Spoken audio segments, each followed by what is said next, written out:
Hey, what up, y'all? It's DunnQ here, bringing you the part 2 of quickscoping advice with DunnQ, and today I'm on MW2, and if you saw right there in the corner, I'm using steady aim, and if you didn't know, usually that's frowned upon to use steady aim while quickscoping, and I take a little while to get warmed up. I don't know when I started playing or got this game, but I go like 30-5, and I haven't played on W2 in a while, and I just got it for Xbox used, as I talked about before. But once I started playing this game again, I started having like flashbacks, you know, just the times where it was so different from now. Like trick shotting wasn't even there yet. I loved those times, to be honest. I don't like trick shotting. I just think, I mean, I love that it's so creative and there's so many things you can do with it, but Jesus, everyone does it, you know? But that's not what I'm here to talk about. I'm here to talk about quickscoping, and the second part about quickscoping that I didn't talk about the first part, because this is part 2. So anyway, what you want to do when you, like, at this point in the game where I'm at, if you really want to get better, you're going to want to be on MW2. Reason is, Sleight of Hand Pro made quickscoping a thing in the past. Like, it was the easiest thing to do in the world, because once you get Sleight of Hand Pro, you aim so much quicker. And when I first started playing this game, I actually did better when I didn't have Sleight of Hand Pro, because I totally forgot about it, and then I got it in the middle of the game, and then once you have it, you can no longer have Sleight of Hand without the Pro. So you're like forced to shoot 100 times faster when you try to hit someone. It's kind of weird, but it helps you shoot like so much faster. So yeah, if you want to get your accuracy up, another thing you need to have on is steady aim, and it was never allowed to be used in competitive or anything like that, because it basically shortens your crosshairs, and basically, what it does, like when you sum it all up, what it does is basically makes your aim assist, the area for aim assist, so much greater.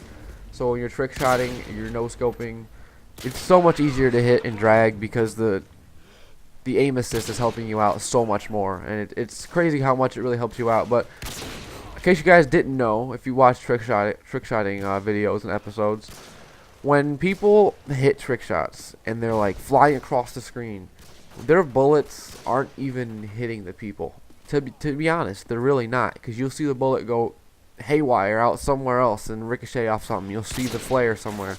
It is nowhere near the person.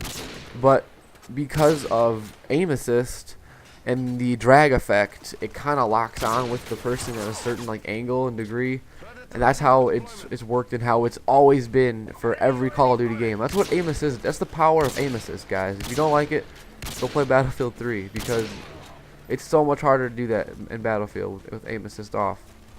It's pretty nuts. But basically, aim assist, just once you start shooting, like, it's more noticeable.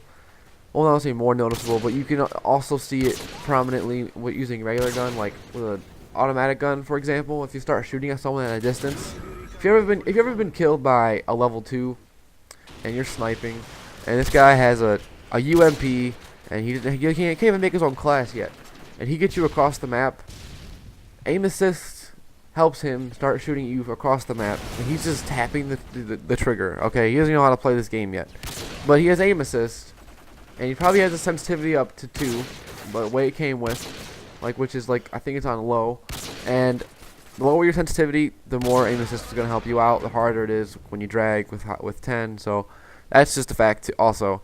But basically, how that person's going to kill you across the map with a UMP is because he's shooting very slow, and aim assist is just going to help him lock on to you from a distance.